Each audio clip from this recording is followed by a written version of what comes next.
আজকের Arshinagar run for লাইটের পক্ষ থেকে মহিলাদের নিয়ে একটি দৌড় প্রতিযোগিতা অনুষ্ঠিত হবে আগামী 19শে অক্টোবর। সেই অনুষ্ঠানের বিষয়বস্তু জনসমক্ষে উন্মোচিত করার জন্য আরশিনগরের পক্ষ থেকে বর্ধমান ভবনে সাংবাদিক বৈঠক করা হলো। সাংবাদিক সম্মেলনে উপস্থিত ছিলেন পার্থ চৌধুরী, অরূপ লাহা সহ আরও বিশিষ্ট ব্যক্তিবর্গ। জানা যায়, এই দৌড় প্রতিযোগিতা শুধু মহিলারাই অংশগ্রহণ করতে পারবে। এই দৌড় প্রতিযোগিতা শুরু হবে বর্ধমান উল্লাস মোড় থেকে মিউনিসিপ্যাল হাই স্কুল পর্যন্ত। এখানে প্রশাসনের কর্তা ব্যক্তিরা উপস্থিত থাকবেন বলে জানা যায়। এই প্রতিযোগিতায় প্রথম, দ্বিতীয়, তৃতীয় স্থানাধিকারীদের পুরস্কৃত করা হবে, জানিয়েছেন আজকের আরশিনগর রান ফর লাইটের কর্মকর্তারা।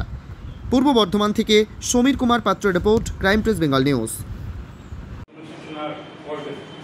আমাদের মধ্যে আজকে এই যে রান ফর লাইফ তার যে উদ্যোক্তা আজকে আসছে, সেই প্রতিষ্ঠানের সম্পাদক আমাদের মধ্যে রয়েছেন পার্থ চৌধুরী। তাছাড়াও আমাদের এই আরশিনগরের উপদেষ্টা উনি রয়েছেন মহাদেব ঘোষ। হচ্ছে রান ফর লাইফ খুব একটা ভালো উদ্যোগ। আমরা কি সাহায্য করেছি না করেছি ওটা আপনি বারবার বলছেন, ওটা নিয়ে কিন্তু আমাদের কোনো রকম মাথা ব্যথা নেই যে সাহায্য করেছি বলেই আমাকে এটা করতে হয়েছে। প্রোগ্রামটা ভালো, সেই হিসাবে আমাদের যেটা করা দরকার সেই হিসাবে আমরা এটা করেছি। তো আশা করি আমাদের এই প্রোগ্রামটা খুবই সাকসেসফুল হবে। আমরা তো কিছু থাকবোই সেদিকে। এবং সবচেয়ে যেটা বড় কথা হচ্ছে মহিলাদের নিয়ে এই প্রোগ্রামটা করা হয়েছে। পুরুষদের নানা সময় নানা জায়গা হয়েই আমরা ঠিক দীপাবলির আগের দিন অর্থাৎ 19 অক্টোবর রবিবার এই রান ফর লাইফ উদ্যোগ দিয়েছি এবং এখনও পর্যন্ত আমাদের নাম জমা করার যেটা অনলাইনে নাম জমা হচ্ছে তাদের ট্রেড বেশ ভালো।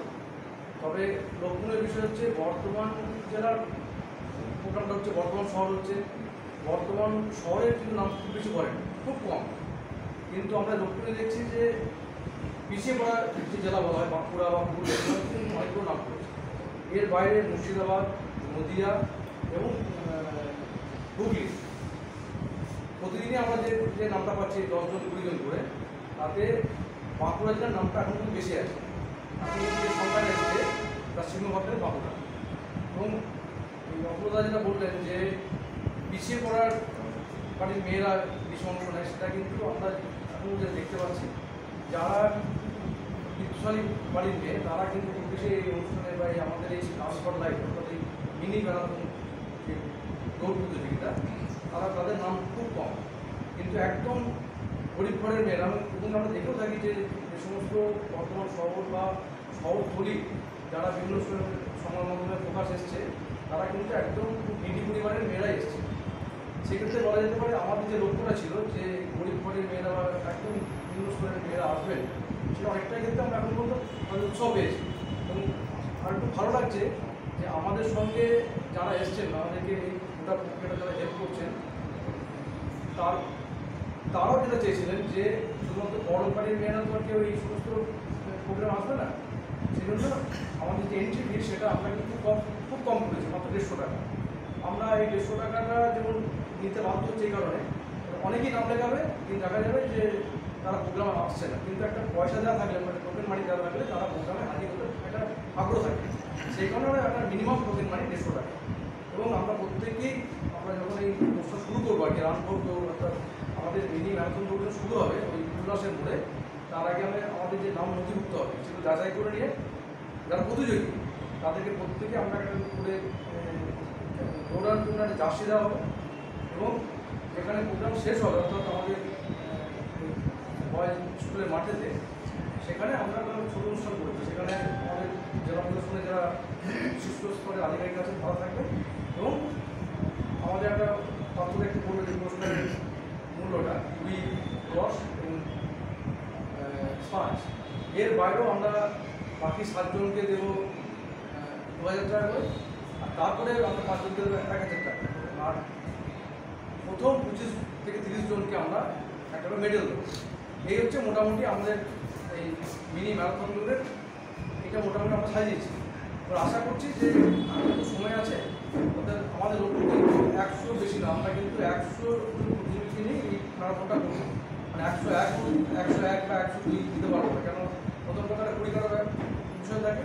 আর প্রশাসনের তরফ থেকে যেটা বলা হয়েছে যে আমাদেরকে ওটা আধ ঘন্টার জন্য ওই একটা লেনকে পুলিশ ব্লক করে দেবে। আমাদের লক্ষ্য থাকবে 8:30 শুরু করে আমরা যেন 8টার মধ্যে আমাদের দৌড় প্রতিযোগিতাটা শেষ হয়ে যায়, আমাদের আমরা লেনটা যাতে তুলে দিতে পারি। কিন্তু তারপর দিকে কালী পুজো পুলিশের উপর চাপ থাকে, প্রথমে পুলিশ পারমিশন দিতে চাইছিল না, পরবর্তীকালে এসপিকে বলার পর এসপি নিজে উদ্যোগ নিয়ে পারমিশনটা করিয়ে দিচ্ছে। তাই আশা করছি যে আমাদের আসন্ন যে ম্যারাথন দৌড় প্রতিযোগিতা আমরা বর্তমান শহরের যারা নাগরিক তারা আমাদের বাড়িয়ে দিচ্ছে অনেকেই, এবং গাইড স্কুল অ্যাসোসিয়েশন তারা প্রথম থেকে আমাদেরকে উৎসাহ দিচ্ছেন। এছাড়াও বেশ কয়েকটি সংস্থা, বেশ কয়েকটি কোম্পানি আমাদের সঙ্গে আছে। আশা করি আমরা এই প্রোগ্রামটা আমাদের যে লক্ষ্য সেটা আমরা সাফল্য পাবো। সবাইকে ধন্যবাদ জানাই। উল্লাস থেকে মিউনিসিপ্যাল হাই স্কুল দূরত্বটা কতটা? ওটা আমরা মোটামুটি যেটা দেখি 4.5 কিলোমিটার মতো রাস্তা। বাইরের জেলা থেকে যারা আসবে তারা কি আগের দিন চলে আসবে?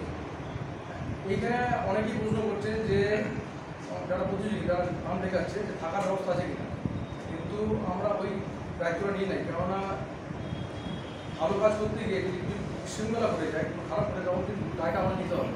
আর পুলিশ প্রশাসনে এখন যা পুজোর চাপ আছে, পুলিশ প্রশাসনে দায় নিতে পারবে না। কারণ আমরা এখন স্কুল ঘরটা ঠিক করলাম থাকার জন্য, স্কুল ঘরে দায়িত্ব গেলে তার সিকিউরিটি লাগবে।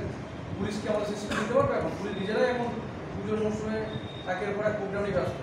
ওই জন্য আমরা প্রথম থেকেই ঠিক করেছিলাম যে এই দায়িত্বটা নিতে পারবো না। কেন যেখানে প্রতিযোগিতা হয়, যারা প্রতিযোগী সেখানে কিন্তু তারা নিজেদের মতো করেই যায়। তখন অনেক কম পয়সা হোটেল আছে বা তাদের যদি আত্মীয় বাড়ি থাকে তারা থাকবে, কিন্তু আমরা কোনোভাবেই কোনো দায়িত্ব নিতে পারবো না। যারা ফোন করে বলছে তাকে এই কথাই বলছি আমরা। যখন দৌড় প্রতিযোগিতা চলবে তখন কোনো অ্যাম্বুলেন্স বা কিছু ব্যবস্থা থাকছে?